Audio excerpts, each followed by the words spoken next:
एका बाजूने आमचे फेकाडे नेते डिजिटल इंडिया स्वच्छ भारत अभियान राबवण्याच्या मोठमोठ्या बाता ठोकण्याचं काम करतायत. दुसऱ्या बाजूने ह्यांचेच कार्यकर्ते, ह्यांचेच पदाधिकारी सर्वसामान्य जनतेसाठी ज्या सुखसुविधा उपलब्ध करून दिलेल्या आहेत त्यांच्यावरती डल्ला मारण्याचं काम करतायत. आणि ही बाब ह्या नेत्यांसाठी लाजिरवाणी आहे, किळसवाणी आहे. हे प्रथमतः या नेत्यांनी लक्षात घेणं गरजेचं आहे. आपले ग्राउंड लेवलला कार्यकर्ते आणि पदाधिकारी करतायत काय याचा आढावा ठेवणं ह्या नेत्यांचं काम आहे, पण तशी बाब आमच्या निदर्शनात येत नाहीये. आज बोरवली ह्या ठिकाणी सर्वसामान्य जनतेसाठी सार्वजनिक शौचालयाची सुविधा उपलब्ध करून देण्यात आली होती. त्यामधील काही शौचालय आज गायब करण्यात आलेली आहेत.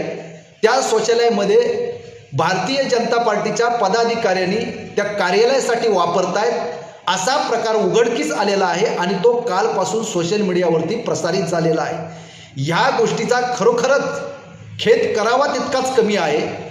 एका बाजूने तुम्ही मोठमोठ्या बाता ठोकताय आणि दुसऱ्या बाजूने सर्वसामान्यांच्या ज्या सुखसुविधा आहेत त्याही सोडायला तुम्ही तयार नाही, त्याच्यावरती डल्ला मारताय आणि हागायची जागा सुद्धा सोडत नाही. हा किती लाजिरवाणी प्रकार आहे. अरे ह्या मुंबईतल्या शासकीय जमिनी तुम्ही गिळकृत केल्या, गार्डनी सोडल्या नाहीत. ज्या ज्या सार्वजनिक जमिनी असतील, शासकीय जमिनी असतील, त्या सगळ्यांवरती तुम्ही डल्ला मारण्याचं काम केलंय. त्या तर गायबच केलंय. पण आता हागायसाठी जागा ठेवली होती ती सुद्धा सोडायला तुम्ही नाही, संडाशी गिळकृत करताय. त्यामध्येही तुम्ही पोट भरण्याचा तुमचा विचार चालू आहे. हा सगळा प्रकार कुठेतरी थांबला पाहिजे. ह्या मुंबईचे जे महापौर आहेत त्यांना आमची विनंती आहे, हा सर्व प्रकारामध्ये तुम्ही पक्षविरहित जर पक्षाची भूमिका घेऊन तुम्ही ह्याच्यावरती जर कारवाई केली नाही तर येणाऱ्या काळात तुम्हालाही याचा भरिणा भरावा लागेल. तुम्ही एका संविधानिक पदावर बसलेला आहात याची जाणीव ठेवून हे जे कृत्य कोणी केलेलं आहे त्या पदाधिकाऱ्यांवरती सुद्धा कारवाई झाली पाहिजे.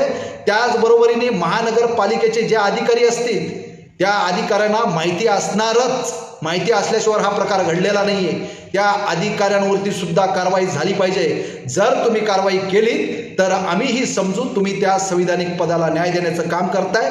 आणि जर तुमच्याकडून कारवाई झाली नाही तर तुम्ही एका पक्षाचे पदाधिकारी म्हणून त्या ठिकाणी बसलेले आहात, त्यामुळे त्या पदावर तुम्हाला बसण्याचा अधिकार नाही. म्हणून जर कारवाई करता येत नसेल तर त्या पदाचा राजीनामा द्यावा आणि कारवाई जर करणार असाल तर नक्कीच आम्ही तुम्हाला ही सॅल्यूट करू.